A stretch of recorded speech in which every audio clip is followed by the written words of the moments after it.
Yo, what's up, Outliers? Happy Wednesday. The stream for today is going to be all about building a better trade process. So the agenda is very simple. First, we're going to give a shout out to the Discord leaderboard. This is free for everybody, and we are closing in on the end of the month.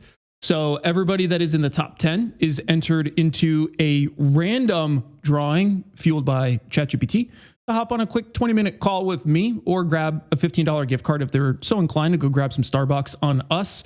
And it's because activity is the lifeblood of the Discord.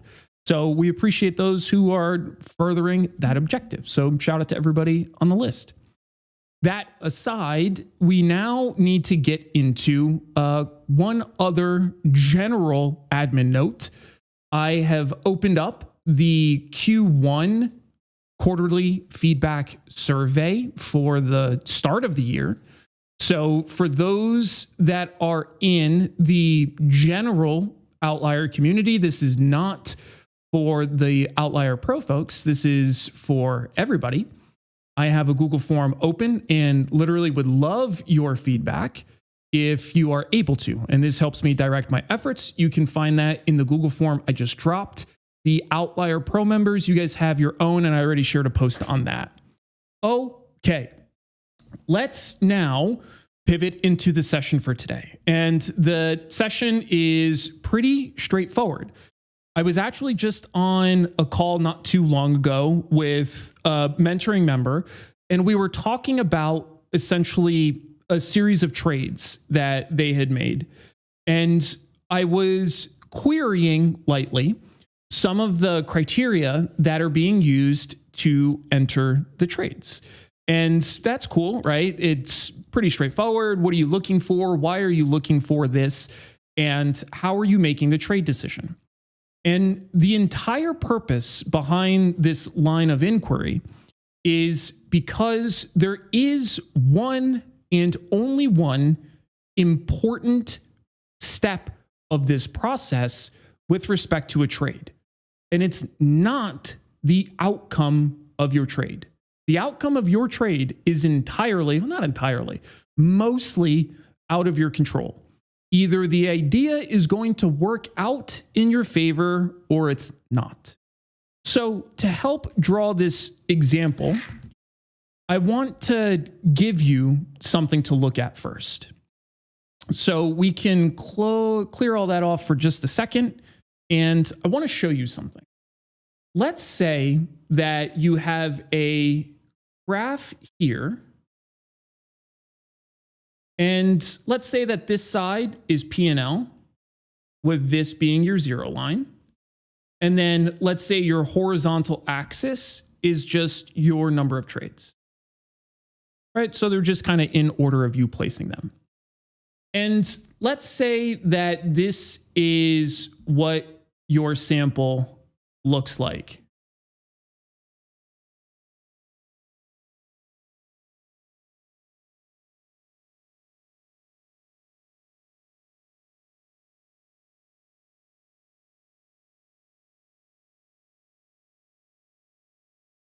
Okay, so we have one scenario here.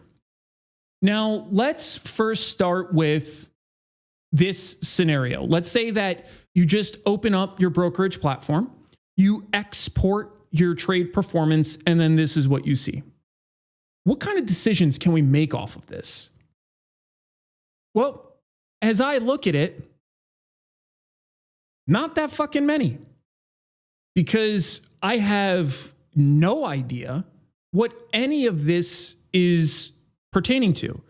Is this one individual ticker? Is this multiple tickers? Is this one individual strategy? Is this multiple strategies? This means nothing to me, right? I can't use this information to help me make any piece of my system better. Now, let's kind of take this scenario one step further. Let's say that you are an enterprising trader in the Outlier community, and you've watched videos from a pretty ugly looking dude about trade logs. And you understand that having a record of your trades is kind of useful. You don't really understand why. It's kind of annoying to do. It's extra work that you don't feel enthused about. You much rather just make the money, but you're like, let's just give this random internet dude a shot. Let's see if this idea has any merit to it.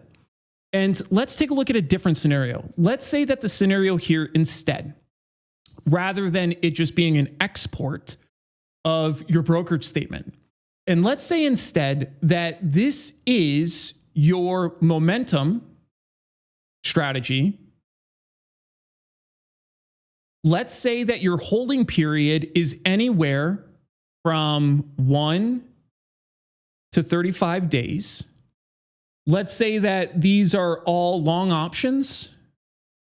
Let's say that they're bought anywhere from 60 to 180 DTE. Let's say that the holding, we already did the holding period up here. Let's say that the average risk is $1,000. And so on and so forth, right? So we have some details here to go off of. If I have a trade log that tracks these details, and this is the output of that strategy, I can now begin conducting a very useful analysis. I can say things like, is there a correlation between the holding duration of the position and the subsequent outcome? So let's say for the example, I'm looking at holding duration, and I notice that for trades that are greater than 20 days held, and I go through and I want to highlight those trades that are greater than 20 days held.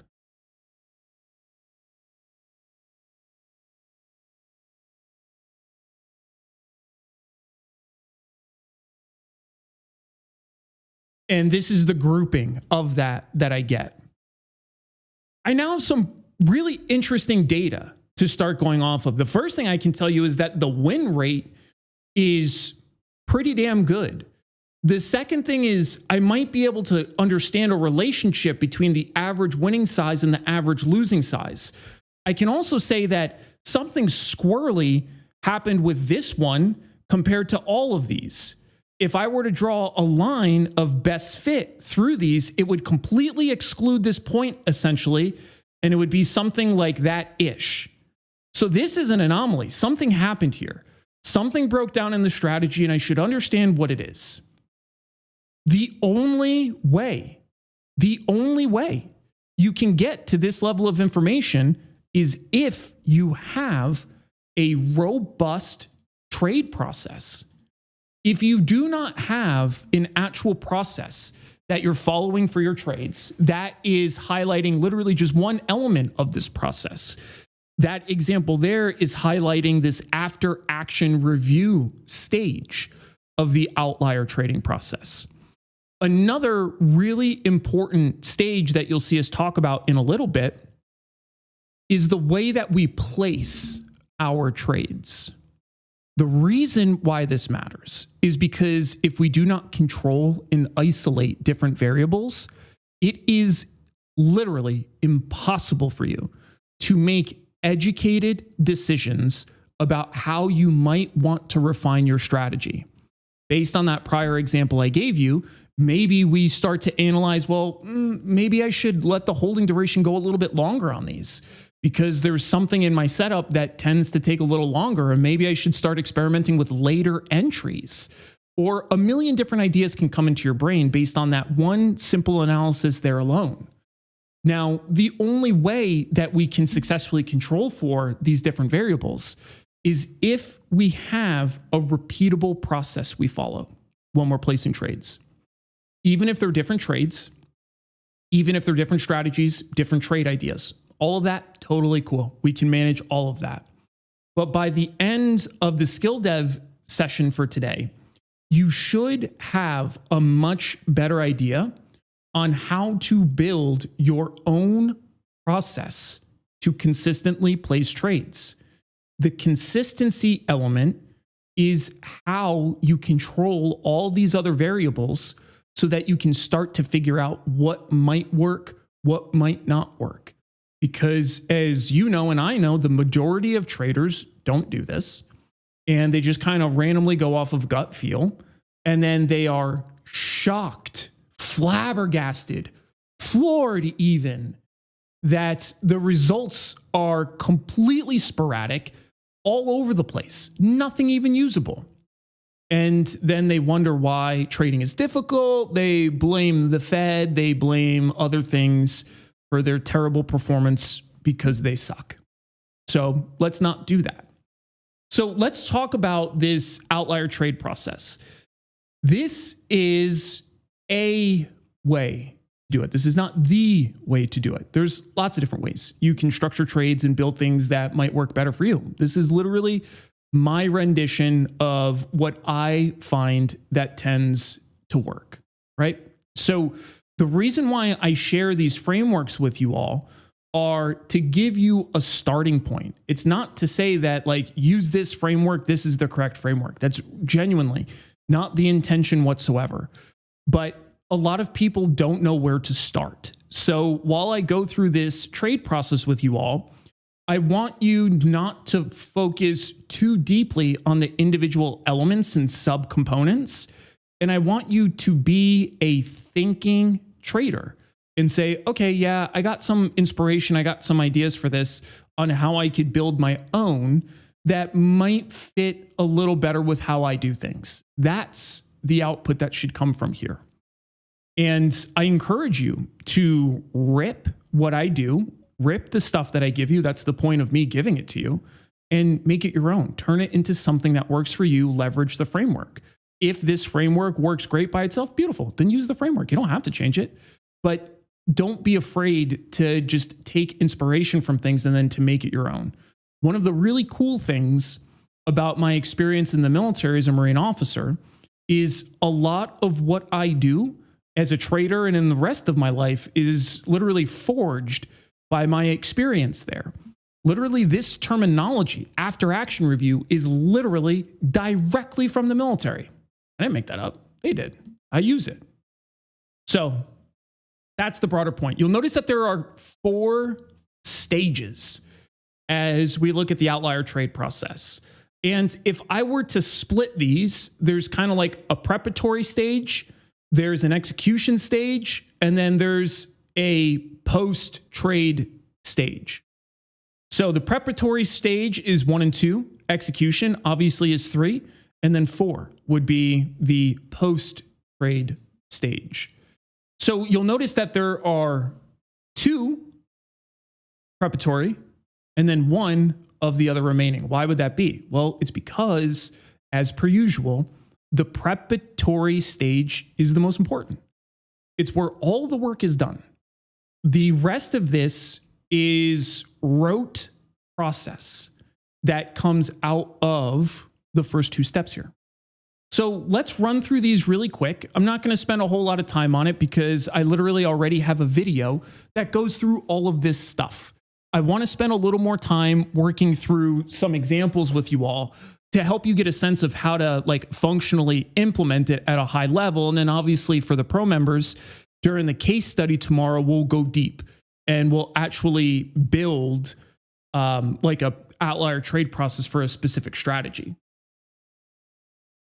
So we'll actually go end to end. But I want everybody to have an idea of how to execute a process like this. So the first stage in my process is looking at the portfolio fit. The reason why I look at the portfolio fit is because at the end of the day, every single individual position you put on becomes part of the portfolio. And the way that total portfolio behaves is the sum of all the individual parts. So if you treat each individual trade as if it is a vacuum, you start to set yourself up for a big problem. Here's an example of that. If we have, and by the way, feel free to throw any questions in as we go along. Again, I already have a video on this whole thing, so you're not like interrupting me. This is designed to be in back and forth conversation with you guys. I'll pull the chat up in just a second. I kind of just started getting into it. Now, let's say this portfolio fit thing, and you're kind of like, I don't really know how that might look. Well, let's say here's your portfolio.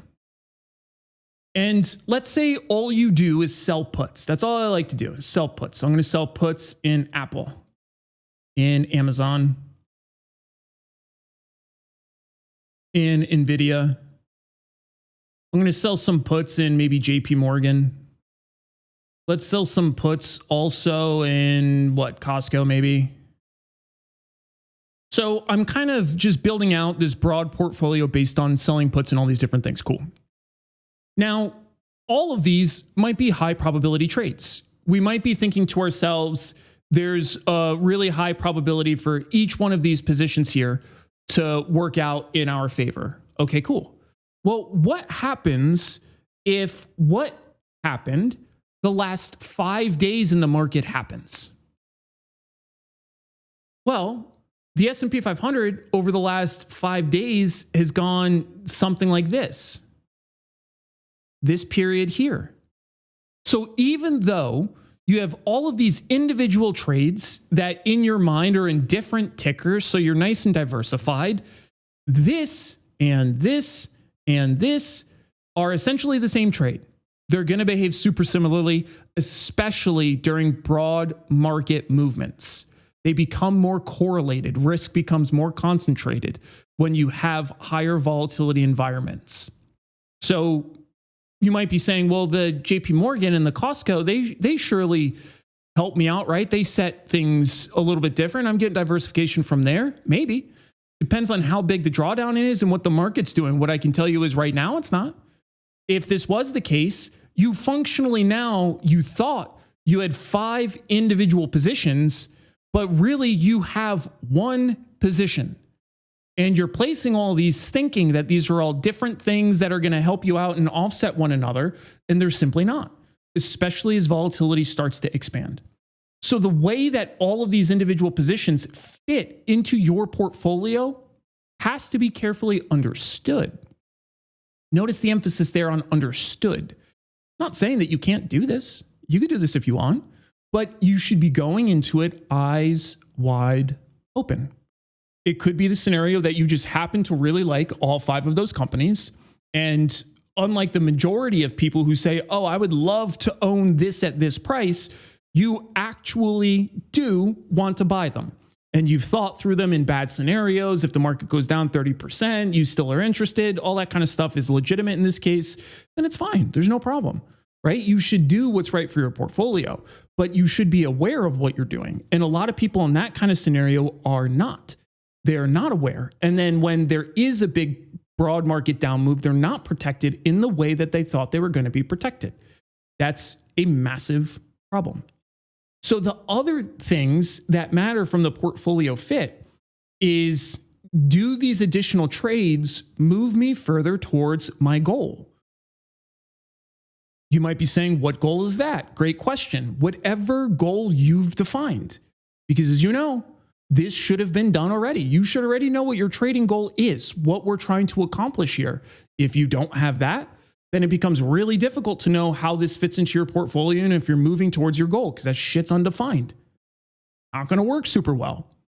The reason why the goal defining element is very important is because then we can make sure our portfolio reflects something that can lead us towards that goal. But if the goal is undefined, you obviously can't do that. It won't work. So the portfolio fit in a nutshell is where we take a holistic look at the portfolio and then the individual prospect position that we're considering putting on, and we're making sure that it fits, that it makes sense. This is a big puzzle that you're building, whether your puzzle is 5 jumbo pieces or if your puzzle is 50 pieces, meaning obviously each piece representing an individual trade. It can be different things. So because of all of that,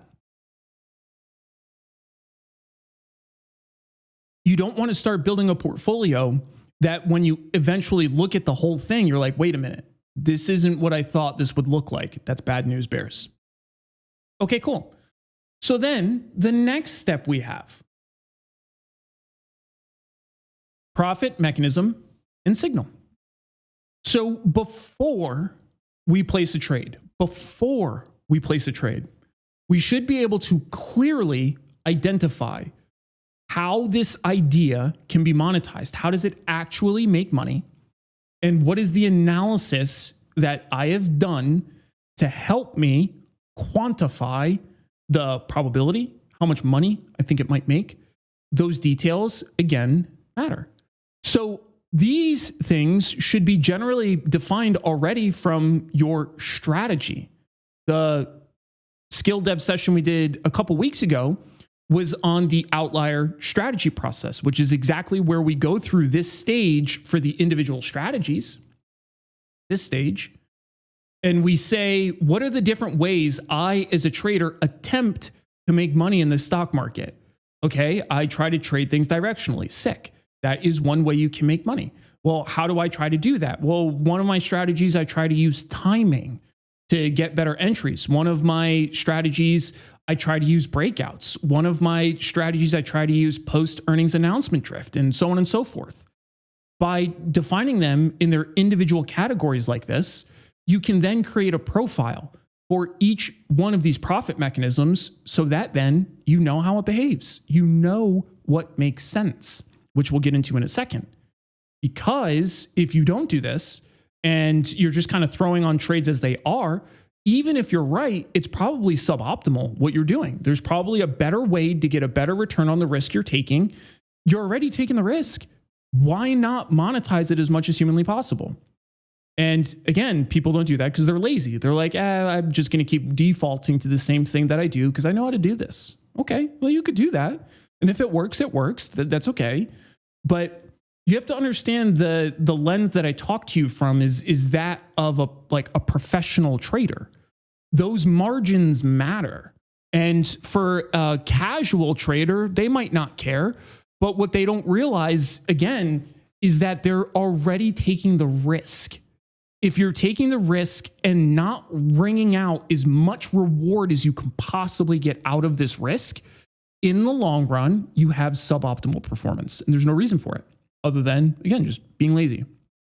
So the second step here is where we're actually going to identify those traits to then help us build an idea.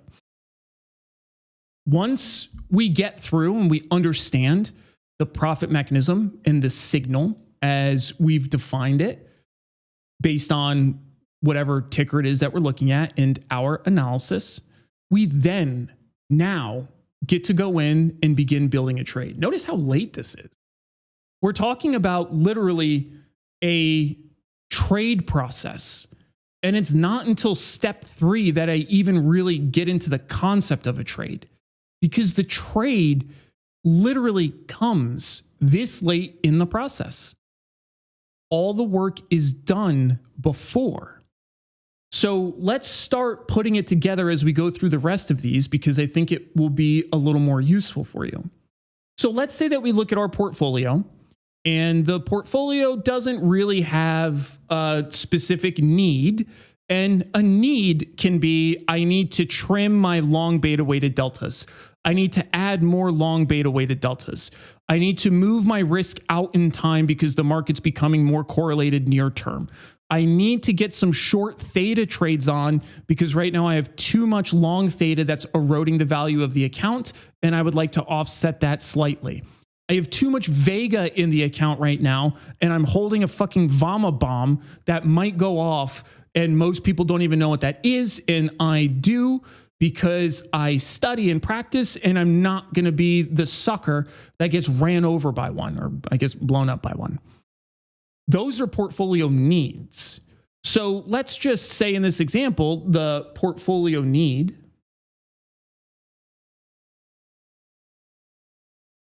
is null, but we need to increase utilization. So this means that there's no real specific way we have to do it, but we need to use more of the account. How do we arrive at this portfolio need? Again, super simple. I look at the list of trades that I have on right now, and I look at my predefined profit and loss targets for each. So let's say this trade's going to make me $100. This trade's going to make me $10. This trade might make me $100, and so on and so forth. That's the profit side. And on the risk side, as I look through all of these, this one I'm risking 10, this one I'm risking 1, this one I'm risking 10, whatever. I'm just obviously throwing random numbers out. But let's say that you get through running your analysis, and let me get myself out of the way. One sec. Because this is about to be in the way for you. There we go. So now let's say you get to the bottom of your analysis here, and you're gonna potentially make $210. Well, let's say that your monthly target is $300. Guess what? Got to do something. This ain't it. We're not going to get there right now. This is not this. So this tells me I need to do some shit. Something's got to happen. Otherwise, this starts to lead me to falling further and further behind. And then you might be asking, well, how do I come up with my monthly target? Great question. This is part of that goal setting function that we've talked about previously. This is defined ahead of time. So this is how I have no specific way to get to the utilization. The portfolio doesn't have any other needs as I review the portfolio, but it does have a utilization need that I'm not hitting right now. I'm likely to miss what I'm supposed to hit at the end of the month. And obviously, this is under the scenario of assuming all of these are going to be profits, which anybody that knows anything about trading is that most of these are probably going to lose. You're going to be like, well, fuck, I got to put on a bunch more then. So you need to account for this. It's not just a function of counting up the profit and loss. The way that we would want to actually do this is by using the expected return down here, which includes the probabilities for each of these, and then making the decision off of this. This is just a simplified version of that for you. Okay, so now we know what our portfolio need is. We have to use some money, and we don't really have any specific rules, goals, guidelines for how we use the money. It can be used however, but we need to increase our utilization so that we can hit our monthly target. Great. So we know what we're looking for, and let's say that we go out into the market and we find a trade that looks interesting. Let's say that you want to trade gold to the upside. And let's say that this is because gold has been on a tear, the market is starting to roll over, and yada, yada, yada, all these other things. So the portfolio fit for this trade that we go out and find and come back, at this point, we might say, okay, how does this trade fit into the portfolio? Well, if I have mostly long beta weighted deltas, this will add more, but it's lower correlated. Does that resonate with what I'm trying to build right now? If it does, cool. If not, okay. And if we start thinking of it in terms of what impact does a prospective trade in here have on the Greeks for the portfolio? Well, let's say that right now I'm long theta and I'm okay with that. Or actually, let's say that we're short theta. So we're collecting money. We're definitely short Vega. And this would have kind of a smoothing effect on the portfolio Greeks. So it fits in well from that lens. Okay, cool. So now we move on to stage 2. We've assessed how this thing fits into things. We now need to go to stage 2. What's the profit mechanism? Well, the profit mechanism is we're seeing gold go up from 2650 to 2928 over the course of the last, 3 months? So we're expecting that to continue based on macroeconomic factors as well. So the primary profit mechanism is direction. And we're really approaching it from a momentum lens. Cool. So what do I know about momentum? Well, I know momentum tends to hold up best with things that have gone up for the last 6 months. I can rank and sort things. Momentum for commodities is slightly different. There's seasonality to it, so on and so forth.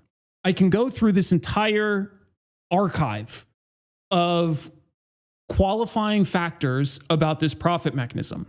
How do you get that archive of qualifying factors for a profit mechanism? Great question. You research them. You do the fucking work. So then I start looking at the signals and I say, okay, short-term moving average is starting to roll over as it's pulling back. The 20-day moving average is still positive sloping. Price is above the 20. All the moving averages are aligned appropriately. Standard deviation channels are upward sloping. Volume average is starting to contract on the day, but it's still remaining elevated over the last 5 days, and so on and so forth. You can run through the entire breadth of technical analysis that's tied to this profit mechanism. Whatever you've previously deemed as relevant to this profit mechanism, this is where you look at it. And then you evaluate the idea based on the entire breadth of evidence. Based on everything that you typically look at for this profit mechanism, you evaluate the idea against those. Dayswag says, what resources should someone use to get more proficient in understanding the larger market plumbing, sectors rolling over, and all of that? That's a great question. I think you should look at the market. So the way to do that is you can, ChatGPT is such a revolutionary tool. It's not even funny. I would use ChatGPT and I would have it help me classify different regimes that I'm interested in studying. So if you're interested in studying larger market plumbing or rolling over of broad sectors or things like that, I literally would have ChatGPT help me identify historic periods where we can see these different sectors starting to roll over, right? So one of the things you can do is go into Bar Chart or another resource like that, and you can download the sector ETFs. And you can look at their performance relative to one another if you want to do a little bit of coding. If you don't want to do a little bit of coding, that's okay. The other thing you can do is go to really any sort of resource that has it. I'm not sure all of them, but you can take a look at the performance for the broad market over different time frames. Maybe it's completely locked up. This started doing this, and I don't know why, but it makes me furious. There it goes. So I can look back over this long-term time frame, and what do I notice? Well, I notice that a bunch of these things started crashing in here all together. What the fuck happened there? Go back and look. This is exactly what I would do. Like, this is the exact process I would follow to help me understand these historic market moves like this. So that's a great question. And a big part of it is literally just going through and kind of exploring a little bit of what you see from historic precedent. Okay. So now we have the profit mechanism defined. We looked at all our signals. We evaluated all of them. Systems are go. It looks like we can build our trade. Now we move into step 3. And step 3 is when we actually scope out the trade. So in this case, do I want to be long futures? Okay. If I'm long futures, what's my P&L management plan going to be? Am I going to use stops? Am I going to use mental stop, hard stops? Am I going to set specific price targets? Am I going to scale in or scale out? All of these questions can be defined here in the P&L management bullet point. The trade checklist is something you can build for yourself. It's essentially a series of things to make sure that you are ticking the correct boxes before you actually launch the trade off. so that you're not potentially stepping in front of something that you don't even really know is there. That's generally a bad practice. So a great example of this is if I'm trading a commodity, I should know the seasonality. Is there some sort of seasonal effect coming up that I'm not aware of? I should look at that. If I'm trading an individual ticker, there should always be an element in a trade checklist to verify earnings dates, so that if there's earnings coming up, I'm aware of where it is, so that as I'm selecting my strikes and my expirations, I'm taking that into account, and so on and so forth. So this is where you outline those ideas, you make your decisions. One of the most important functions during this stage is the sizing and scaling, because let's take a look at an example quickly together. Let's say I wanted to trade this PANW just because it's up. And let's say that I wanted to buy a call in it. I think it's a good trade and I want to go far out in time because I want the call to have plenty of time to work. I kind of want to hold the company for a longer term. And I come out here, I apply a standard ratio diagonal style approach. I find stuff that's liquid, yada, yada, yada. And I come in and I decide that the 175s come in at a 70 delta. Cool. So now let's say that I'm sitting here saying, well, I think the trade, it might go up to 195. It's pretty close. The market's starting to drift that direction, yada, yada, yada. So I come in, I do my analysis, and I say, well, what's it worth at 195? It would be $387. I'm like, oh, I'm not so jazzed about that. I'd rather make more money than that. So I just jacked this up to a 3 lot. Now it's $1,000, and I like that number better. Okay, great. That looks great. And then I'm like, well, where am I going to manage the risk in this trade? Well, I don't want to manage it here at 184, right below this, because it's too tight. I don't want to manage it down here because I want to give the trade plenty of room to move. I'm using a longer term trade. Well, then maybe I'll go all the way down here to the 165, 166 handle. If it falls below that, it will be below all the moving averages. It will taken out all these successive higher lows, and I'll call that a change of market condition. So we'll just call it 165. Okay, fine. I come in here and then I take a look, and it doesn't have to be in here, by the way. You can literally create your own graph for this in Excel. This is just here. It's easier. So 165, I plot that in, and I say, whoa, shit. I'm trading a $100,000 account. This now is going to potentially be a $4,700 loser to make $1,000. That's fucked up. That doesn't make sense. I can't do this. That's a bad risk reward for the trade. So that's the entire purpose of this here, determining sizing and scaling. Because if I define those profit and loss targets based on where I think it's going to go, I can assign probability using the options chains. And then I can say, what sizing makes sense? This first example is what most retail traders do. They're too focused on what they want to see themselves make, and they're not paying attention to the risk side. And then all of a sudden you see like, oh shit, if I apply the trade as it's designed in my first pass, I'm taking way too much risk. Something needs to change. Now, the something can be, well, instead of giving it this much room, maybe I slide it up here to the 180 handle. Well, what does that change? It decreases my loss, but it increases my loss probability. Am I okay with that? Maybe. Depends on your idea of the trade. Or I can come in here and say, well, damn, I really would like to make $1,000, but it's more important for this trade to have enough room to move. Maybe it'll go higher. Maybe I'll size this down. If I take it back down to the 1 lot, I'm still risking 1.5% on the portfolio. So it's a little on the high side, but it fits within the portfolio. I can rationalize this. I'm only making 357, which is not really exciting. Maybe if it gets to that point, I can set a stop and then let it continue to run to try to squeeze it for a little bit more.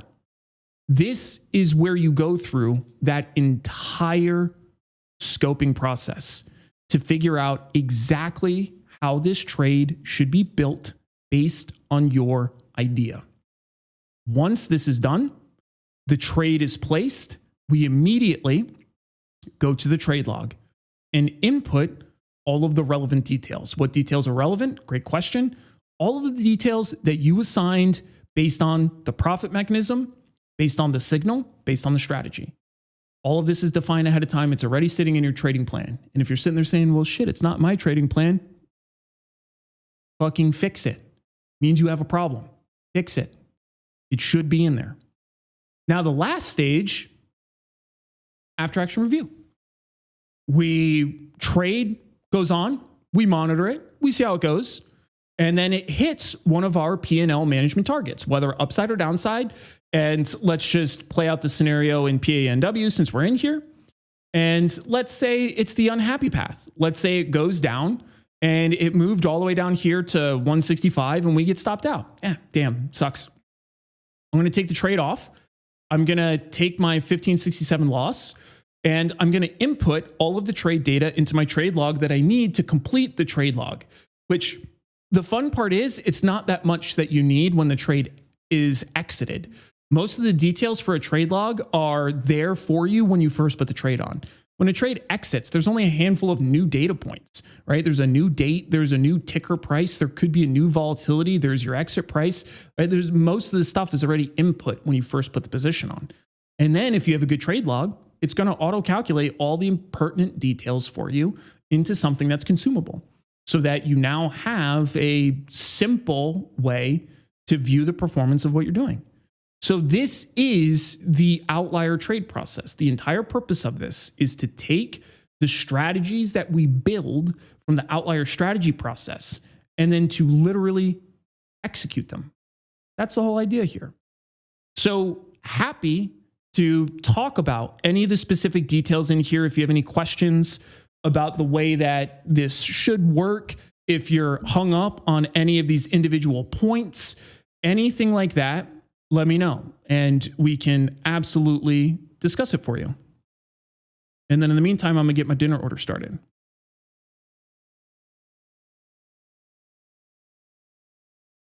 I don't know what we should get for dinner. Like a big problem. We can go through the markets if you guys want to. I still have like 15 minutes.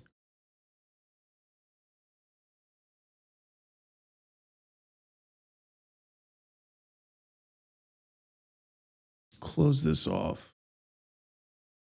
And then I need to move myself back over to this side. This is the right side.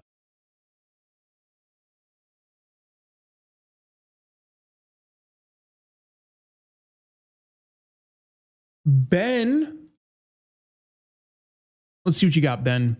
Ben says, do you prefer automated stops or mental stops, or do you have different types for different situations? Yeah, your instincts are exactly correct.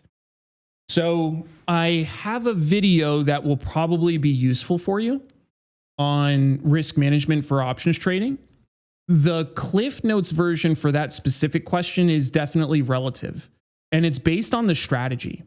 So if I'm trading a strategy that's much more process oriented, right? So let's say it's something like 0 DTE options. I had some of those, or 1 DTE options. I had some of those on as well that from yesterday into today.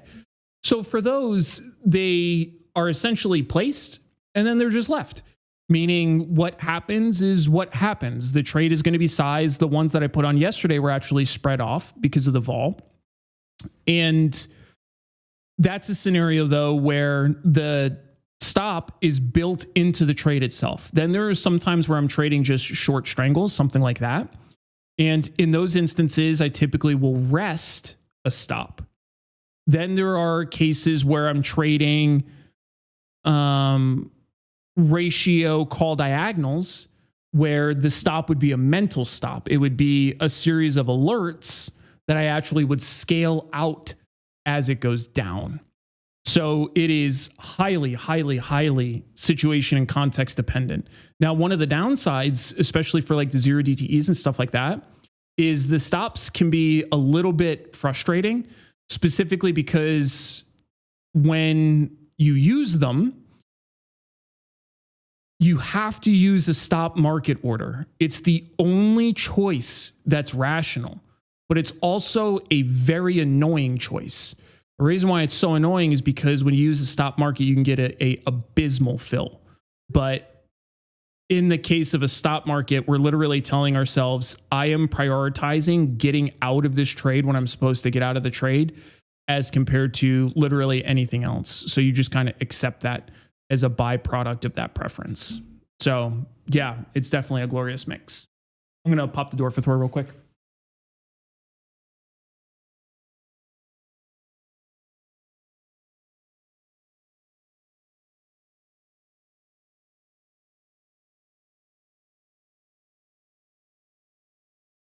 Um,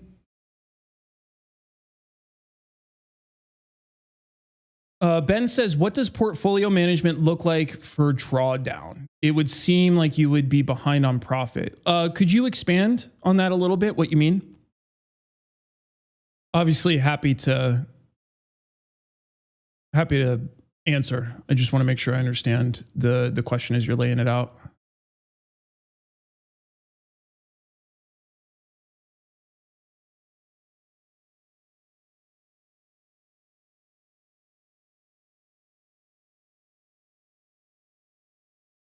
And then in the meantime, Paulo says, is into likely to show PED? Let's see. Close this. No, it is not.